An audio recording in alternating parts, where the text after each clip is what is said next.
mən bütün aparıcılara şamil eləməzdim bunu indi. Şuralar ki, tək-tək içərisində görsən ki, mən demirəm musiqini dərindən bilən, az da olsa bilir.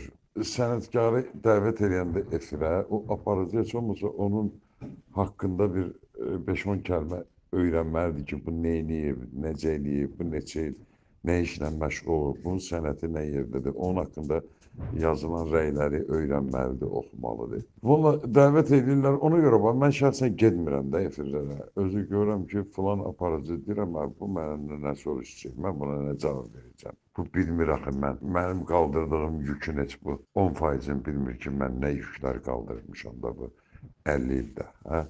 Ona görə deyirəm ki, işim var, qaçırdıram özümü. Amma elə aparıcı da var ki, bilirəm ki, heç olmasa o mənim ürəyimdən keçən bir heç olmasa 2 dənə sual verər mənə, mən bir ikisini də özüm deyərəm ona. Ona görə bilirsiniz, həm televiziya kanalı çoxdur, həm belə yersiz aparıcılar var, onlara aparıcı deyə bilmərəm mən.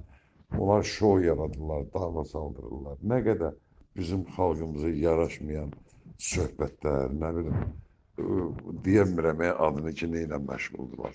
Biz əsl sənət qalıb bir qırağa, sənətkarlar qalıb bir qırağa. Əgər efirlərə durub samballı sənətkarları dəvət eləsələr ancaq, onda gərək bilirsiniz, o efirlər boş qalsın. Süni o yeməklər olar, tək ki, yemək olsun stolun üstündə. Ona oxşayır. Bir var təbii, görürsünüz məclislərdə 50 cürə salat yemək qoyurlar ortalığa. Onların içində bir-ikisi yeməlidir də, başa düşdün. Sənətdə də var bu şey. Nə yeməlidir, onu qoymalıdırlar stolun üstündə ki, bu ziyan gətirməsin. Tək elə biz mədəmizdən atravit olmuruq ki, qulaqlarımız da bizim atravit olur, balalarımız istər-istəməz o söhbətləri, musiqiləri eşidirlər. Yəni, böyük bəladır. Mənə sual verdilər, mən dedim, Allah canı sağ eləsin bizim prezidentimizin Mehriban xanımı. Necə var, görürsünüz, muğam da belə assimilasiya məruz qalmışdı da. Gördünüz necə qaldırdılar muğamı. Elə bu verilişlərə görə, bu kanallara görə də elə bir yüksək təbəqədən qərar lazımdır ki, hər adam aparıcı olmasın, hər adam musiqidən danışmasın. Telekanallarda bir dənə musiqini bilən yoxdur. Əvvəl telekanallarda musiqi redaktoru olurdu, musiqiçi olurdu, ali savadlı musiqiçi.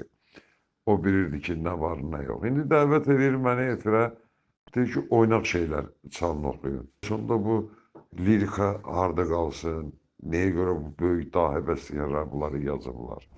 Bilirsiniz, çox qəliz məsələdir, nə bilim. Allah özü kömək olsun bizim sənətkarlara da, xalqımıza da.